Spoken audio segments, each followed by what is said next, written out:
Episode 56 CA October 23, 2024. Wisconsin Early Voting URLs. U.S. Demand-Side Heat Pump Rebates. In Episode 56 CA1 Wisconsin Early Voting Steps to Take and URLs to Search 1 https://myvote. wi.gov/and-us/my-voter-info 2 Early Voting https://myvote.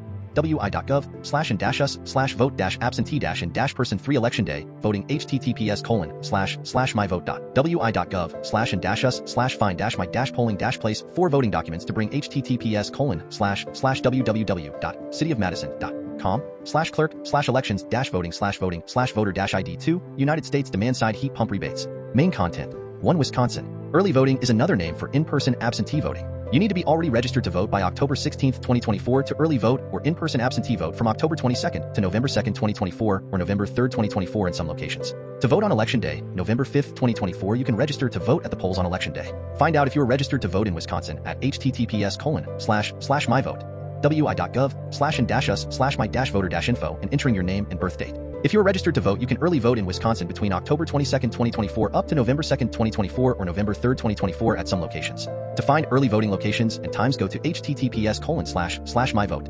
wi.gov/and-us/vote-absentee-and-person and enter your street address, city, and zip code. If you are not registered to vote in Wisconsin by October 16, 2024, in order to vote, you need to vote in person on Election Day, November 5th, 2024, because you can register to vote on the same day, Election Day. To find your polling place on Election Day, November 5th, 2024, go to https://myvote.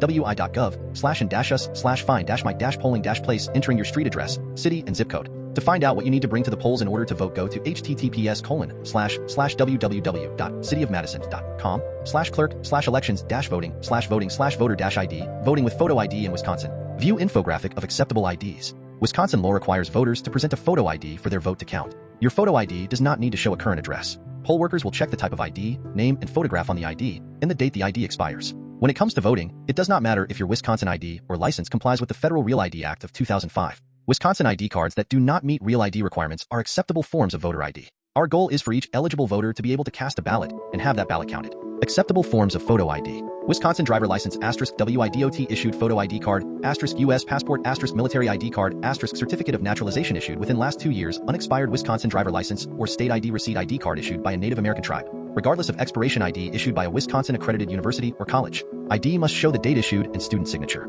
It must also show an expiration date within 2 years of issuance. If the ID is expired, proof of current enrollment is also required. Unexpired Veterans Affairs ID card *the expiration date must be after the date of the last November election. Obtaining a photo ID. If you are eligible to vote but do not have a Wisconsin license or ID card, you may get a free ID for voting. If you do not have all the required documents, you may petition the DMV to verify your identity. For the shortest lines, visit the DMV mid-morning or mid-afternoon. Avoid Mondays, Fridays, and the beginning and end of each month. ID customers get priority service at the DMV. The Dane County Voter ID Coalition offers free help with the DMV application process. They also offer free rides to the DMV. This is a joint effort of the League of Women Voters of Dane County and the Dane County NAACP. For help, call 60828522141. Vote absentee. Absentee voters casting a ballot in person at a satellite voting location must show a photo ID. Absentee requests for ballots sent by mail must include a copy or picture of an acceptable type of voter ID. Once the clerk's office has your ID on file, you do not need to send another copy until you update your voter registration. Please read your absentee ballot instruction letter very carefully. We want your vote to count. Hospitalized voters may appoint an agent to pick up their ballot from the city clerk's office.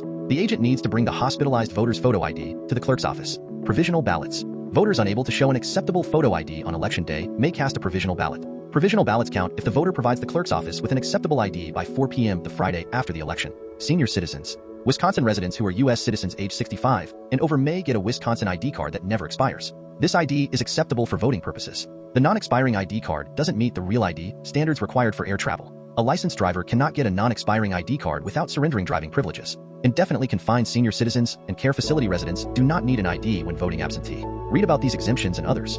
Early voting. Early voting is another name for in-person absentee voting. You need to be already registered to vote by October 16, 2024 to early vote or in-person absentee vote from October 22nd to November 2nd, 2024 or November 3rd, 2024 in some locations. To vote on Election Day, November 5th, 2024, you can register to vote at the polls on Election Day. For example, at https://myvote. wi.gov/and-us/vote-absentee-and-person and enter your street address, city, and zip code.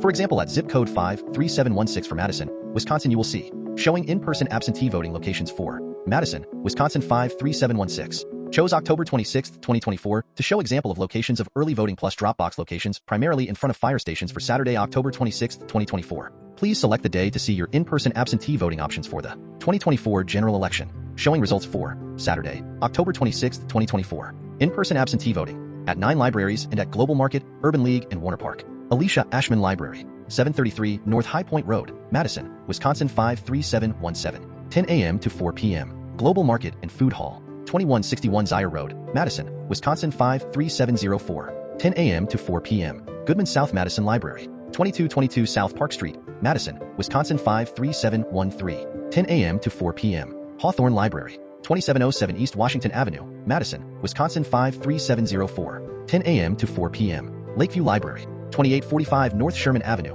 Madison, Wisconsin 53704, 10 a.m. to 4 p.m. Madison Central Library, 201 West Mifflin Street, Madison, Wisconsin 53703, 10 a.m. to 4 p.m. Meadow Ridge Library, 5726 Raymond Road, Madison, Wisconsin 53711, 10 a.m. to 4 p.m. Monroe Street Library, 1705 Monroe Street, Madison, Wisconsin 53711, 10 a.m. to 4 p.m. Penny Library, 516 Cottage Grove Road, Madison, Wisconsin 53716, 10 a.m. to 4 p.m. Sequoia Library, 4340 Tokay Boulevard, Madison, Wisconsin 53711, 10 a.m. to 4 p.m. Urban League of Greater Madison, 2222 South Park Street, Madison, Wisconsin 53713, 10 a.m. to 4 p.m. Warner Park Community Recreation Center, 1625 Northport Drive, Madison, Wisconsin 53704, 9 a.m. to 5 p.m. Dropbox information. Locations at 13 fire stations and at the Elver Park Shelter. City of Madison Fire Station 1, 316 West Dayton Street, Madison, Wisconsin 53703, November 4th, 2024. Last pickup, 5 p.m. City of Madison Fire Station 10, 1517 Troy Drive, Madison, Wisconsin 53704, November 4th, 2024. Last pickup, 5 p.m. City of Madison Fire Station 11, 4011 Morgan Way, Madison, Wisconsin 53718, November 4th, 2024. Last pickup, 5 p.m. City of Madison Fire Station 12, 400 South Point Road, Verona, Wisconsin 53593, November 4th, 2024. Last pickup, 5 p.m. City of Madison Fire Station 13, 6350 Town Center Drive, Madison, Wisconsin 53718, November 4th, 2024. Last pickup, 5 p.m. City of Madison Fire Station 14, 3201 Dairy Drive, Madison, Wisconsin 53716, November 4th, 2024. Last pickup, 5 p.m. City of Madison Fire Station 2, 421 Grand Canyon Drive, Madison, Wisconsin 53719, November 4th, 2024. Last pickup, 5 p.m. City of Madison Fire Station 3, 1217 Williamson Street, Madison, Wisconsin 53703, November 4th, 2024. Last pickup, 5 p.m. City of Madison Fire Station 4, 1437 Monroe Street, Madison, Wisconsin 53711, November 4th, 2024. Last pickup, 5 p.m. City of Madison Fire Station 5, 4418 Cottage Grove Road, Madison, Wisconsin 53716, November 4th, 2024. Last pickup, 5 p.m. City of Madison Fire Station 6, 825 West Badger Road, Madison, Wisconsin 53713, November 4th, 2024. Last pickup, 5 p.m. City of Madison Fire Station 8, 3945 Lean Road, Madison, Wisconsin 53704, November 4th, 2024. Last pickup, 5 p.m. City of Madison Fire Station 9, 201 North Midvale Boulevard, Madison, Wisconsin 53705, November 4th, 2024. Last pickup, 5 p.m. Elver Park, Shelter, 1250 McKenna Boulevard, Madison, Wisconsin 53719, November 4th, 2024. Last pickup, 5 p.m.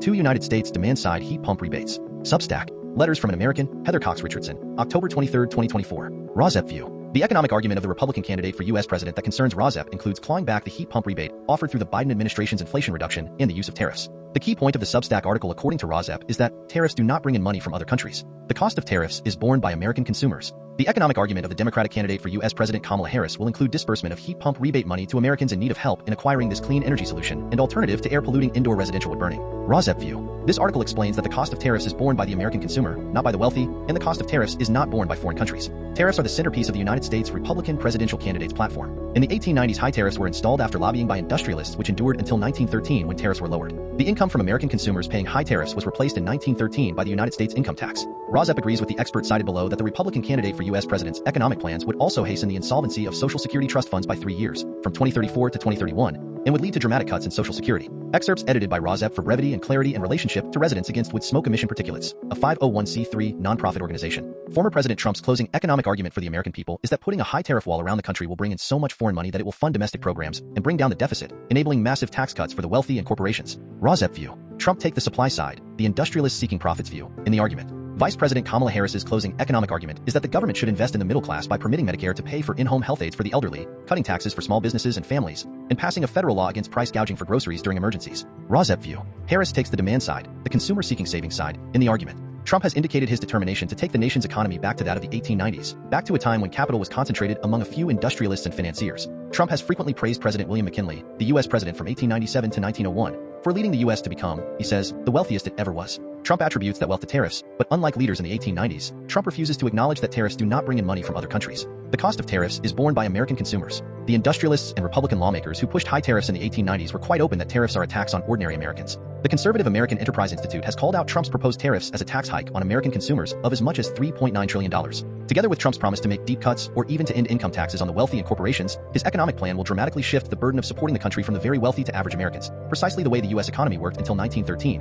when the Revenue Act of that year lowered tariffs and replaced the lost income with an income tax. Yesterday, the Committee for a Responsible Budget noted that Trump's economic plans would hasten the insolvency of Social Security trust funds by 3 years, from 2034 to 2031, and would lead to dramatic cuts. Harris's plan rejects the supply side, industrialists seeking profits, rather than the consumer seeking savings, economics of the past, and moves forward the policies of the Biden administration that work to make sure the demand side of the economy, or consumers, has access to money and opportunity. Demand-side policies, discredited by the ideologues of the Reagan Revolution, had proven their consumer demand success between 1933 and 1981, and have again delivered under the Biden administration, achieving the nation's extraordinary post-pandemic economic growth. The International Monetary Fund underlined that growth again today when it outlined that the nation's surge of investment under the Biden administration has attracted private investment, all of which is paying off in higher productivity, higher wages, and higher stock prices, enabling the U.S. to pull ahead of the world's other advanced economies. Today, the Department of Health and Human Services reported that in the first half of 2024, nearly 1.5 million people with Medicare Part D saved almost $1 billion in out-of-pocket costs for prescription drugs thanks to the drug negotiations authorized by the Inflation Reduction Act. Harris has expanded that plan to focus on small businesses and families. In addition to her plan to permit startups to deduct $50,000 in costs rather than the current $5,000, and to cut taxes for families by extending the child tax credit,